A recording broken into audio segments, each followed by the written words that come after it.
Good morning, good afternoon, good evening, everybody. Welcome to this episode of the Note Closer Show. As always, we're excited to be here. I'm even more excited to have a good buddy of mine join me here on the Note Closer Show podcast. And it's my buddy Jason Lucchesi joining us up from the Hoosier State this morning. So good morning, Jason. Hey, good morning, Scott. How you doing, buddy? I am doing a wonderful, man. It looks like you are rocking and rolling. I love the quotes behind you. I love that, man. Thank you. I gotta, when you work from home and you don't have a bunch of people that come in and out of your office, I try and inspire myself with other people here. So if I'm on the phone or something, I'll pretend I'm talking to, John F. Kennedy over here or Albert Einstein. It just kind of helps out a little bit so I don't drive myself crazy. That's a beautiful thing. I talk to the window. There you go. Nice. You gotta do something, right? Yeah, exactly. Thanks, man. I know you're so busy with doing a lot of stuff. You got a new book out. You're rocking and rolling. You just wrapped up in a big event in Vegas. For those that don't know who you are, like I do, why don't you share a little bit who Jason Lucchesi is and a lot of what your focus is and kind of how you got in the note business a few years back? Sure, man. So my road started off in 2002. I was actually in the mortgage business. Started off early on. I went on over to Countrywide back in 2004, which I'm sure a lot of your listeners know because we caused a lot of the problem that happened in good old 2008. Wait, let's correct that. You bought a lot of the problems that other people create. That is true. We packaged up a lot of subprime stuff and made it AAA credit rating. So I was with Countrywide for a long time, 4 years left when everything happened with them. And then I became a full-time investor in 2008. And when I became an investor in 2008, I really focused on short sales. And as that started to kind of weed off and, the states all started getting really crazy with not knowing how to, is this person doing something illegal? Are they, doing this? Are they doing that? I went into notes at that time, non-performing notes. I think with my background being in the mortgage business and knowing kind of like what happens from that standpoint, I started just reaching out to banks, mom and pop style and regional banks. And dude, it was crazy. They had so much availability at that time. I was just blown away with, they would send me emails with Excel spreadsheets and I would just be blown away. And then what was even crazier, Scott, is how much they wanted for the unpaid principal balances of those non-performing notes. It was just absolutely nuts. So right now we're still doing notes in my business. I do a lot with wholesaling, not so much with rehabbing anymore. We do it if a great deal comes along, and then just continue to build up my own personal portfolio of income-producing properties. Mm-hmm. So I have a question for you. Somebody in the mortgage industry came in here yesterday, and they actually work for a pricing desk. Okay. And he's like, I never knew that individuals could buy notes. He goes, I know we sell stuff off, we package it, but I know individuals could ever do it. I'm like, yeah. How did you, what was your introduction to the note side? Because you come from the country, you and I both have that mortgage experience, mortgage brokers, mortgage bankers, and then you come over to the side. Was there an individual that told you, hey, you can buy this debt, or was it something you read, something you watched? What was your introduction? Do you remember what that was, Jason? Yeah. So I think you partnered up with Nathan Jurowitz way back when, probably 8 years ago. And I remember hearing your story and your testimonial and your feedback on how to get started in the note business. It goes back a ways. It goes back, man, 9 years now. Yeah. And I remember like, wow, that makes so much sense. These banks want to get this negative, debt off of their balance sheets. And, when I heard what you were saying on that particular webinar that you were doing with Nathan, I'm like, man, this is a no-brainer. I have to at least give this a try because the market is changing rapidly and I need to adapt, because if you don't adapt, you're going back to a 9-to-5, and I didn't want to go back to a 9-to-5.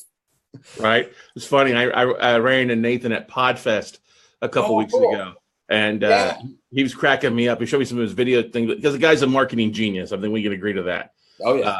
But his whole "Make Weed Great Again" campaign.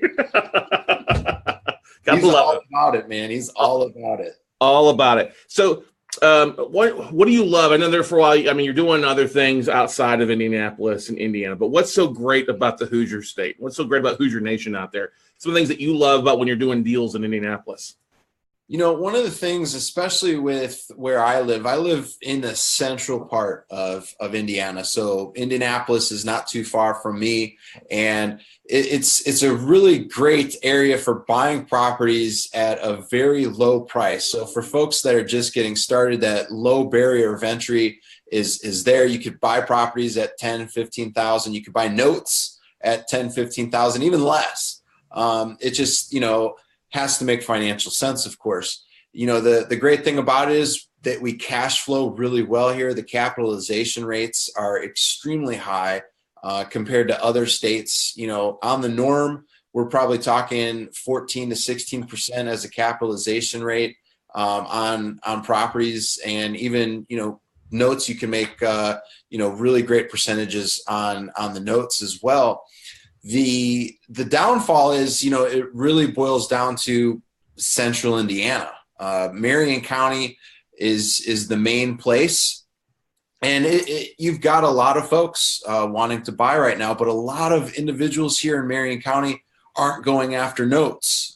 So that's another great thing, is that I always love notes, just because from a competitive standpoint, there's not a lot of folks doing notes just because they feel like they have to know so much more. But it really doesn't take rocket science to understand a note purchase either. But the other thing too is a lot of folks think they need to focus on Marion County as well.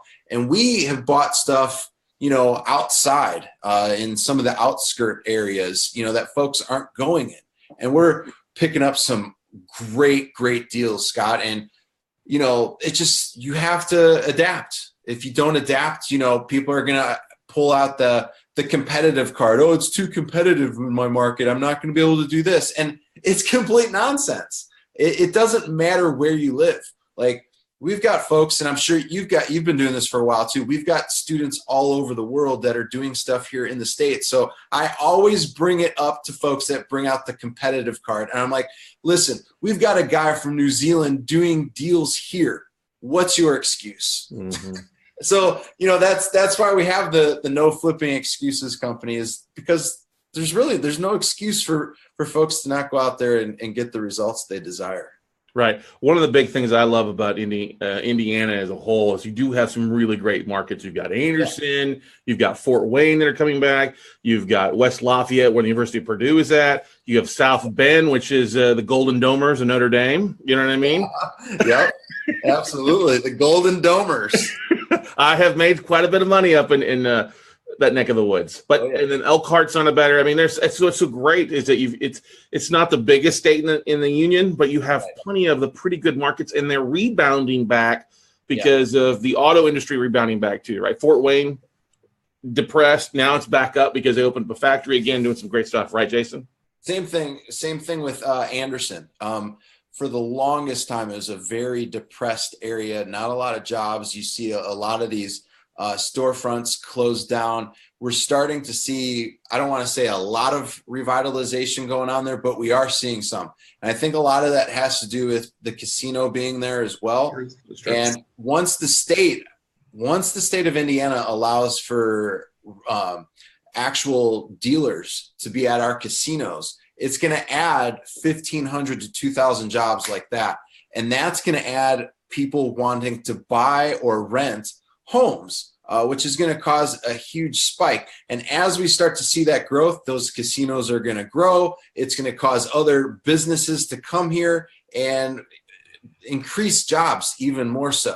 So I think from our governor's standpoint too, like that's such a thing too, is we need to get individuals.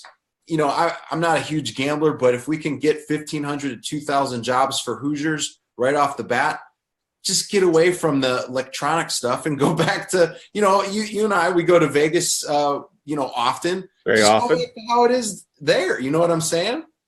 Yeah. Well, this thing, you also have other industries in the area, the auto industry, you have other things besides gaming that have been making a rebound. Isn't Angie's List is focused in Indiana as well? Our headquarters are they're downtown. They're downtown. So that does give a lot of jobs as well too, because I think that's where their main call center is. Mm-hmm. And then you also have the universities. You have a lot of home, and then of course you got the Indianapolis Colts there as well too. That stadium is gigantic. That was before Dallas did theirs, and man, that thing was like a billion and a half dollars. It's real nice. But yeah, I think what really helped too with keeping our market stable here was having the Super Bowl in 2012. Mm-hmm. I'm telling you, man, like we did brick pavers all out through downtown. It caused so much opportunity and so much growth. And most Super Bowl areas, they go up really high and then they kind of stable off. But we've continued to see steady growth, and that's what I like about the Midwest is the stability is there from a growth standpoint. Right. And that's what's great too, is that the larger cities there, you have people coming to those cities versus fleeing like over the last decade, where a lot of people are heading to the coasts or other areas, Miami or Florida or California or Texas. A lot of people, is very similar to what Columbus is. You have people going to school there and then staying there because they realize it's affordable. You've got some great opportunities with job growth and the market growth. And, it's not if you can handle the cold a few months out of the year, you're doing well, right? Yeah, exactly, man. Yeah, we, I'll tell you, when we had the foreclosure crisis going on, folks were not finding jobs here, and folks were moving. They were moving to the East and West Coast states just because there's more job availability. But we've had people move back just because of, like you said, it's you can get so much more here from a standpoint of cost of living. Mm-hmm. I got a Harry Brister that says you rock, by the way. Somebody on Facebook saying you rock. If you guys have any questions and are watching on Facebook Live about Indiana, Indianapolis, anything for Jason, please don't hesitate to ask there. We'll be glad to fit it in. If you're listening on iTunes or Stitcher, always glad to have you listening. Thank you so much for listening. Jason, you also got a podcast that you've launched in September as well. What's the name of that podcast? And let's talk a little about that. Sure. It's called the No Flipping Excuses Show. And we're hopefully going to be able to have you on there as well, too, because we need a note expert to come on and talk about some. I would be honored. I will offer you no flipping excuses for why not to get on. Love it, man. Love it. You got to have no flipping excuses to do this business. Right. Well, but let's roll that back, because you got that podcast, which is doing well, but you wrote a book a few months ago, right? Yeah, I've actually I just wrote my second book here, and believe it or not, I've got the proof right here. So find the flipping deals. There's a few different ways. We narrowed it down. There's so many different ways, as you know, Scott, to find deals nowadays. We just narrowed it down to our top 12 or so, and I really went detailed on each individual strategy for folks to find deals. And the first book was more, told my story a little bit. So, folks can be like, okay, so if Jason did this, he was voted least likely to succeed in high school. I can go out there and make this happen. So I wasn't the best in high school. And my grades reflected on that. I'm really glad I wasn't a fifth year senior. You know what? It just means you had to take a little extra time to soak it in. Yeah. I wanted to get out as quickly as possible. Believe it or not, my mom bought a Carlton Sheets course, I think my junior year of high school. And I was like, you know what? I want to be one of those people where he's interviewing them and the backdrop is that Malibu scene. And I want to be on there and I want to be interviewed by Carlton.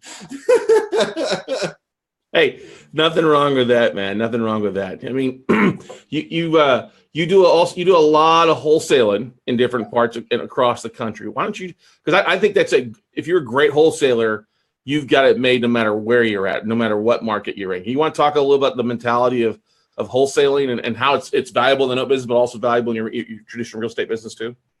Yeah, I absolutely feel, wholesaling is such a great way, not just for people starting out, but, for you to have multiple streams of how cash flow could come into your business.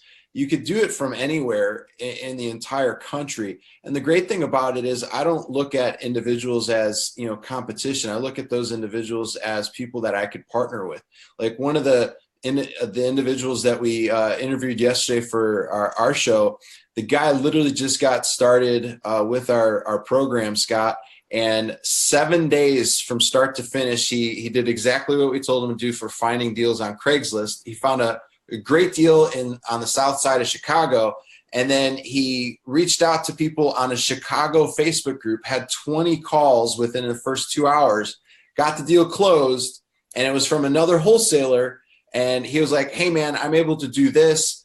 Can I add on a fee to the number that I proposed to you? And our guy said, absolutely. And he walked away from his cut like a little over $13,500. Didn't have to go hang up bandit signs and didn't have to go out and about, do the whole driving for dollars thing. He literally said from start to finish took 4 hours for him to do. And it was all from the comfort of his own home office. Mm-hmm. That's the beauty of today's market, though, right?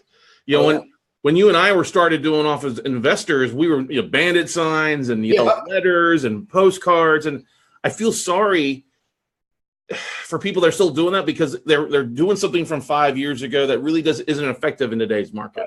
Right. And you and I have plenty of friends, that are dropping 35, 40,000 postcards a month to get like a 1%. They got to spend 10 to 15 grand to make 20 grand. Yeah, I see it all the time, man. It's just people are still spending money on the bandit signs, and the only time we really do that, and we keep our signs, we don't get them taken away by the city, is when we're having like a gigantic open house for a rehab, and we want to plaster the area. Yeah, that makes sense. And we only have the signs up for a short period of time to where, we're not going to get in trouble anyways.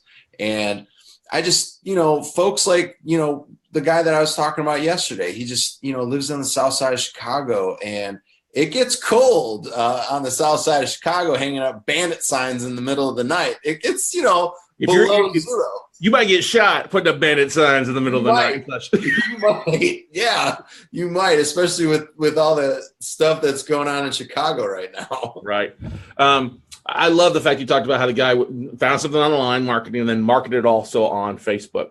One of the things I love initially is you spoke a few years ago, and we have used this tool for a while, was the whole use of using LinkedIn to find asset managers. You honed that skill to perfection, brother. I mean, you have done a great job with that, and you've targeted a lot of banks. We were talking before we started this about that aspect there. You want to talk a little about kind of how that worked out for you and the philosophy behind a lot of that stuff? It was literally a stumbled upon method. To be honest with you, I was calling banks. I wasn't getting anywhere. And, I would get passed around from different areas within the organization. I'm like, man, there's got to be an easier way to do this. And this was back in 2009 when LinkedIn was very, very in its early stages. And I typed in asset manager, and like 600,000+ people popped up at that time. Now it's like in the millions. 1.3 actually, be precise. I looked yesterday. Yeah, it's crazy. It's crazy. And even portfolio manager and loan workout officer, it's staggering how many people are on there. So I just started finding these people, and the crazy thing is I would send them a personalized note on LinkedIn instead of sending off, hey, I'd like to add you to my professional LinkedIn network. So I would send them a message, and they would accept. And then the crazy thing from there, Scott, is as soon as they accepted, I didn't realize this until I looked. You go on their profile, it's got their phone number, it's got their email, it's got the address of where they work. So there's several different touches that you can do to reach out to these folks. And next thing you know, I've got 10, 20 of these folks, and I have no idea what to do with the inventory that they're sending me. I'm like, holy crap. I'm like, I'm getting these packages of these notes. I'm getting packages of properties, and it's coming from direct sources. So no daisy chain crap. It was coming directly from the source. And I was like, oh my goodness, what do I do now? I'm just so overwhelmed. But that's the beautiful thing is if you work a system, you work smart marketing, you don't need 1,000 sources. You need a few sources like that can send you stuff on a regular basis. And regular may not be every week. It may be once a month, once a quarter. But what they send you is usually a pretty good sized list. And like I said, it's not watered down and cherry picked over. You don't have daisy chain guys blasting it out to everybody. You share it to somebody, it's not coming back to you 2 days later, 12 points higher. Exactly. Yeah. You don't have to worry about any of that nonsense. And it's very low from a competition standpoint because nobody else is really, not even today, Scott, even with, folks like yourself, folks like me that are teaching this on LinkedIn, people are still not utilizing it. We'll follow up with our students and be like, hey, how's everything going on LinkedIn? Oh, I'm not using it. Well, why? Why aren't you? We've got so many different lessons that we teach about it. And it's just such an underutilized source for finding deals. It totally is. Harry Brister says, asset manager millions taught me how to talk to banks. So you've got a span on there, which is great, which is good. Awesome. Cool, Harry. That's a beautiful thing. And, that's what that bogs me down. I did a webinar last night on our Note Night in America talking about how you can just literally jump on the counter at quarters list and look for assignment of mortgages to find buyers and sellers on the AOMs, just full lists of everybody that's buying in specific county. Oh, nice. And, people are like, oh, I never thought about that. I'm like, oh, God. There's so many ways to find deals out there. It's a matter about whether you want to be spoon-fed or literally go out and do it. And I find this over and over again, which it frustrates me. You could give a starving man a can and a can opener, and most people are going to be too lazy to open that can to feed themselves. Would you agree to that based on what you see?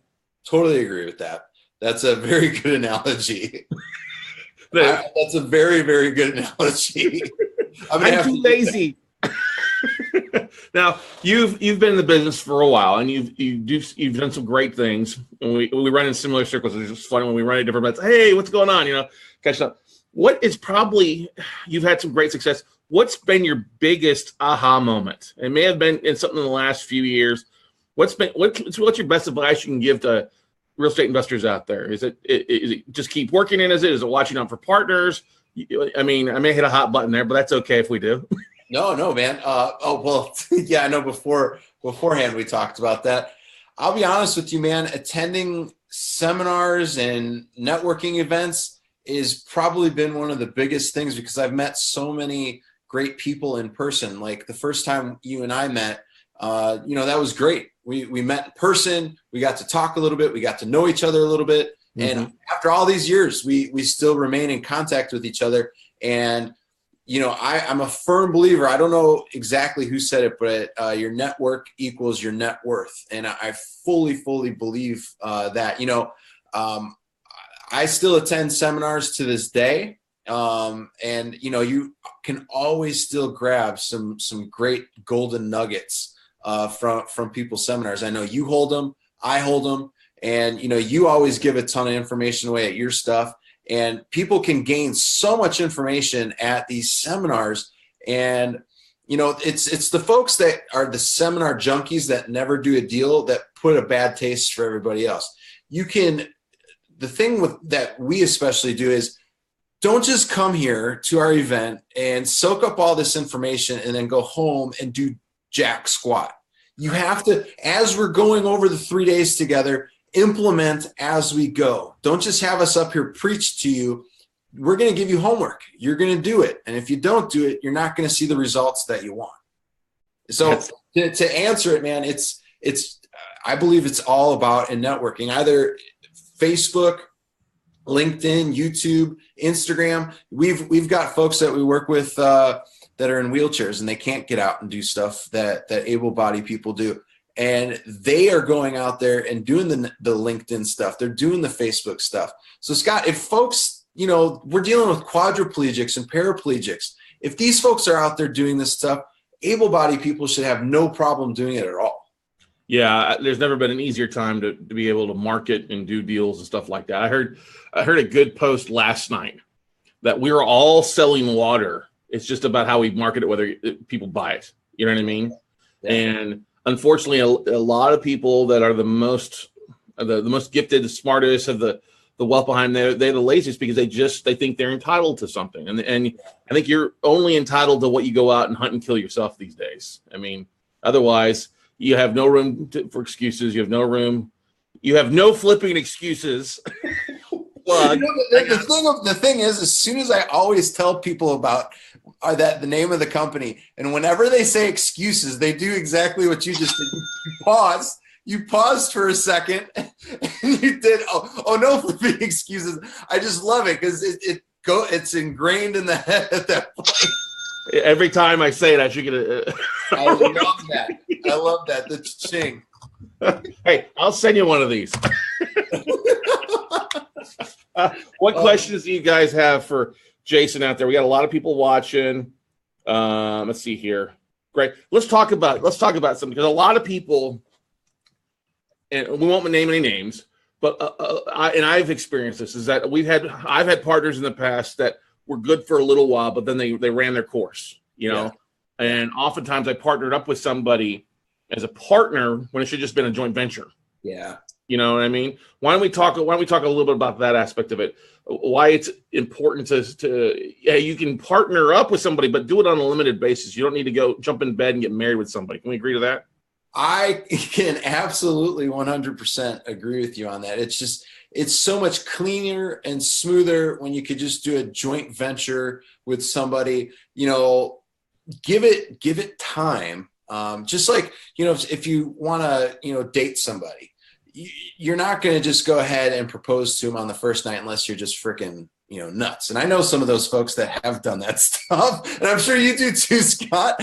Yeah. But the thing is, you want to get to know that person a little bit. You want to develop the relationship with them. And then after everybody has done, you know, a good amount of work, and it's not just one person doing all of the work, and it really truly is a 50-50, maybe down the road, you know, considering open up a separate business entity down the road. I wouldn't give my own entity away. I started that. It's mine. If me and this other person are going to go do something, set up your own entity together. Don't give away your baby, because if something does happen down the road, you want to be able to have that there. And you always want to continue to have different entities, Scott, because if you're doing something with this person over here, you still want, if you're being paid, you're still going to pay your entity. So I encourage folks, go as long as you can as a joint venture. And then if you really, truly believe like, hey, we could do so much more if we were an entity together. But if you're working smoothly together as a JV, then continue that JV partnership for as long as possible. Right. There's a couple of things. We've had different partnerships over time, business partners and things like that, that honestly, at some point, nothing lasts forever. I will tell you that for the most part. In business specifically, can run its course. People will flake off, or people will get sidetracked going other routes. So be very careful about partnering up with people, you know, in an entity. Because I've never seen especially more than when you have more than two people. Yeah. Yeah. It doesn't work well. It doesn't work well. You have too many personalities. One person's too dedicated. The other two people may not be as active. I mean, we actually had that happen one time. We had a coaching group come together in here, and they literally got divorced by the time the weekend was over. Oh my gosh. Well, they weren't married. They were just in an entity together. And what was funny is the person, it was not, you know, one person was very dedicated, but they weren't communicating. That's the biggest thing I can tell you guys out there. And Jason, I've been around plenty of people. We're not just talking about our own business. We've seen plenty of other things. Look, do what you can do this business. I don't care who you are, what your bullshit what your flipping excuses are. You can go out and make this happen. It's never been easier today. Like Jason talked about, you don't have to be able to walk. I mean, there are people, if people that are doing this from wheelchairs and from their bed can do this business, if you're walking and you're upright this morning, you've got your health, you have no excuses to make things happen. And with the marketing that's available out there, and Jason's been one of those pioneers with especially the asset manager millions and stuff like that, and doing some big things out there. You just wrapped up a Vegas workshop here just recently. How often you have workshops for what you're offering up, Jason? Well, it's something, kind of new that I've gotten into with the bigger style events. I've kept it more smaller, like 10, 12 people, but we're going to plan on possibly doing it 4 times a year. So once a quarter. Cool. So we haven't planned anything yet for our next one yet, but just know that it's going to be delivered with nothing but the best with what we can deliver. And I appreciate the kind words about the LinkedIn stuff, Scott. That really means a lot. Well, hey, anytime, man. Anybody that knows me knows that we talk about that stuff. Hey, use LinkedIn. Hey, I learned a lot. I was like, oh, I'm sitting in the back there and watching you talk. I'm like, oh my gosh, that's genius. Why didn't I think about that? That's so brilliant. And yet going and implementing. I think that's the biggest thing that a lot of people, talking about your guy from earlier in Southside Chicago, talking about all the different deals and students you work with. Implementation is key. Yeah. Going out to events, networking groups, networking clubs, or whether it's a Facebook group or whatever like that. But if you're learning something from a seminar, how important is implementation in the first week? You want to talk about? I would say this. It's just like sales. If you can't get that sale on the phone call right away, maybe they need to talk to a spouse, which comes up a lot. The next day that you talk to them, about 80% of the information that you gave to them is out of the brain. So 20% is remaining. So think about it. If Scott told me something a month ago and he's like, hey, let's talk about that in a month, and I didn't take down good notes, and I'm going to try and explain it to somebody on the team, I'm going to be giving them the short end of the stick, because if I didn't record it, if I didn't take the notes, they're just going to get something probably that I'm going to have to kind of make up most of the way through. So if you don't go and network with folks and take down good notes, you don't have the whole entire 3 days, Scott, just like with your stuff, you're not going to do every single thing. If you could just pick anywhere between 1 to 5 things, and I say 1 to 5 things because you don't want to overwhelm yourself. If you still have a job, you're not going to be able to maybe do as much as somebody that's full-time. So you want to take 1 to 5 things, take it, and go at it like you're about to go and play in the Super Bowl, because that's what it boils down to. This is your life. You go. If you're not prepared for the Super Bowl, well, what's going to happen? You're going to lose. Can you go and play in the Super Bowl again? But it depends on if you want to get, back up. Like the Rocky movie, that last one he made, where he has that scene with his son in the alley in front of his restaurant. It's just perfect, where he talks about how hard you get hit and how hard you get hit and want to get back up. Most people get hit, Scott, and they don't want to get back up because they're like, man, this is too tough. I'm going to go work for somebody because I like the security. And I say, screw the security, because you know what happens when you're with a company for 20, 30 years and they decide, hey, we want somebody younger, cheaper. We're going to go with somebody else. What does that do? That screws up, your retirement now. You're screwed. And now you're in your late 50s, early 60s, and you're like, what should I do now?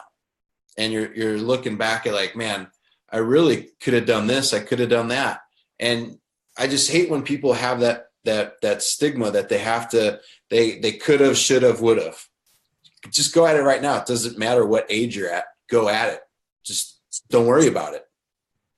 That is so critical.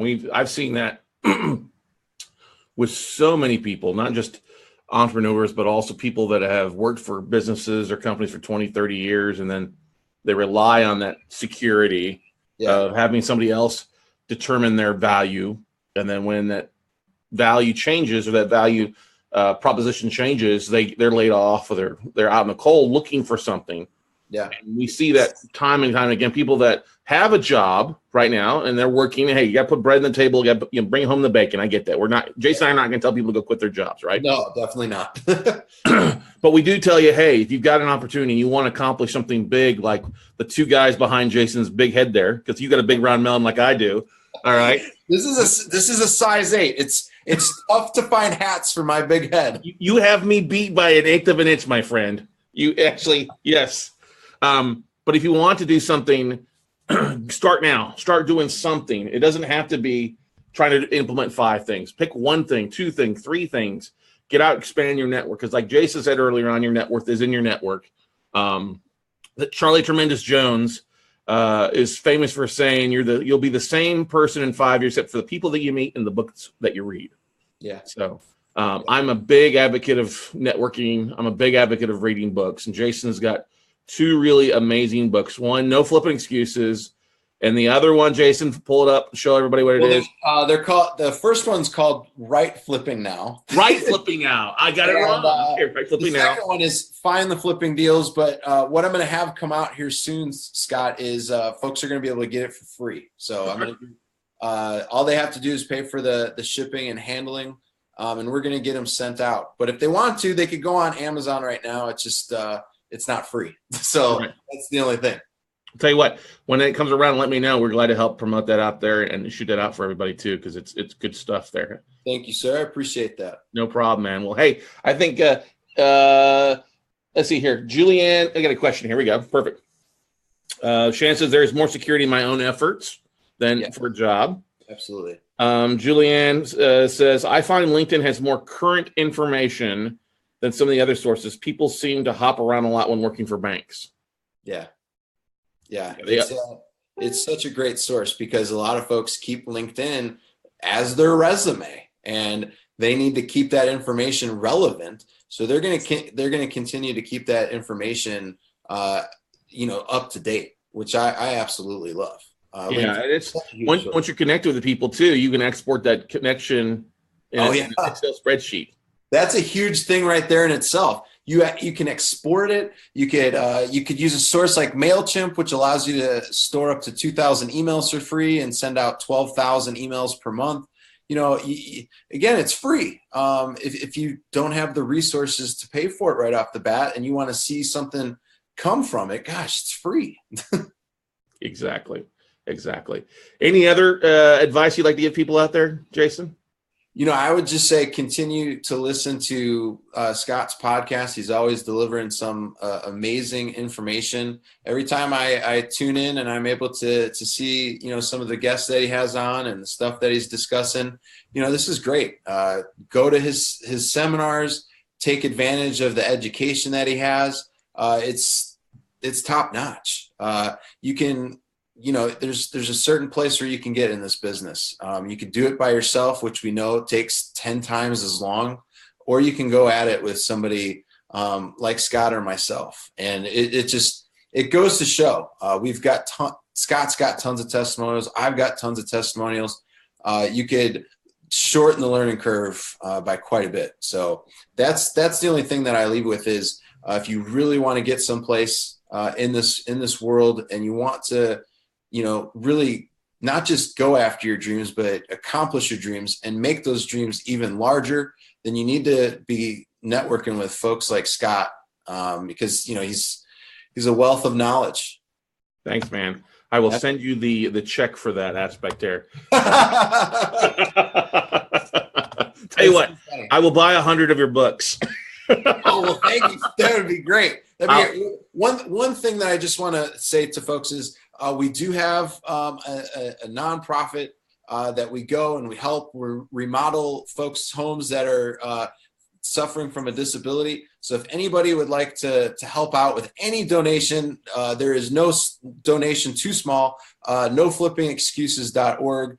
That we have a donations page if folks want to do that. We were just on the local news here. We helped the guys get. They didn't have hot water. We helped that. We got them a furnace and we built them a brand new ramp because the last one was just, it was pretty scary. So we're trying to do this to where we could do it several times throughout the year. So if folks want to do that, Scott, I would truly be happy about that. If they go and do a $20 donation, I'll send them a free copy of my book. That's awesome. And we'll make sure and throw that in the blog as well, and on our website with some backlinks to it as well to help drive that home. Because I think that's one very important thing. I think the more successful you get, the more you want to help people, especially those that are can't provide for themselves, that do have excuses, that genuine excuses. You know what I mean? Not being able to afford that stuff. It's very important. I know we've donated hundreds of thousands of dollars to Fresh Start, which is a facial reconstruction company out of San Diego, does something for kids, but and Habitat for Humanity and stuff like that over the years. But yeah, go to No Flipping Excuses. You'll see the donate button there on the website. It's a great cause. Jason, thank you for taking time out of your busy schedule to join us here on the podcast. Thank you so much. I appreciate you having me on as a guest, my man. I really appreciate it. Anytime. You are really, truly doing some great things out there, man. Well, thanks, man. You too. We got to figure. I've decided that I need to get all our friends that are guests on here and figure out a time, and we just go somewhere tropical vacation. Absolutely. We meet the first day for an hour, meet the last day for an hour, so we can write the whole damn thing off on vacation. How's that? Let's make it happen. Count me in. All right, brother. I think you're a big fan of the Bahamas, if I remember correctly. I am a big fan of the Bahamas, man. I was just talking about it with a friend before I got on here with you. So, yes, I'm a big fan. All right. Well, we'll have to figure that out. I'm scheduled to be there in January for a 3-day summit. Maybe we can figure something out about that. So Nice. That's good timing. Amen to that, brother. Hey, Jason, you take care, buddy. Stay warm up there in the Hoosier State. Who'd you pick to win the championship? I know you're a basketball fan. You know what, man? With all these upsets, my team is still in there, and I'm not a fan of this team by any way, but I chose Purdue. I chose them. I like all the senior leadership. They're big guys down, though, but I heard they're engineering something for his elbow. I saw that yesterday. The mechanical engineers are going to put something in and it proves sleek, because the guy was shooting around before game time at last, but his replacement had a great game too. But my bracket, I picked Arizona to go all the way, and then Michigan State as well, and of course they're out. So this was the craziest year ever for March Madness, and that's why it's March Madness. We never know, though. I love Kentucky. We'll see what they can do. With everything opening up the way it is, maybe they might go somewhere, but I'm not going to say anything. I don't want to jinx them. Right. The thing is, I think a lot of people can strive a lot of great stuff from the tournament where the small guys are beating the big guys. You look at what Buffalo did to Arizona. Buffalo knew when they walked on that floor they were going to beat Arizona. Yeah. UMBC beating, Virginia. It's the same thing. We, as entrepreneurs out there, I don't care if you're starting off and you're a one-man show, you have the same tools, the Facebooks, the LinkedIns that these big companies do. You can carve out your piece of history or your own dreams by doing what you need to do, right? Oh, I agree with you 100%. I never thought I would see a true number 1 seed get taken out by a number 16 seed. But again, what it boils down to is what you're thinking up here. Amen to that. And as long as you have no flipping excuses, you go and make some things happen, right, Jason? That's right, man. That's right. We got it right here. No flipping excuses. There you go. Awesome. Well, hey, guys, check them out, noflippingexcuses.com. Love what you're doing, man. Keep it up. We'll definitely be in touch and talk some more. All right, man? All right. Awesome. Thanks, Scott. Thanks, bud. All right, everybody. Hey, that's going to wrap it up for the show. Thank you for joining us. Like I said, check out noflippingexcuses.com. Make sure to, like I said, make a donation. Hey, for $20, make a $20 donation. Jason will send you a copy of his book there as well. Find the flipping deals and go out and make it happen, guys. So, and otherwise, we'll see you all at the top, everybody. Bye.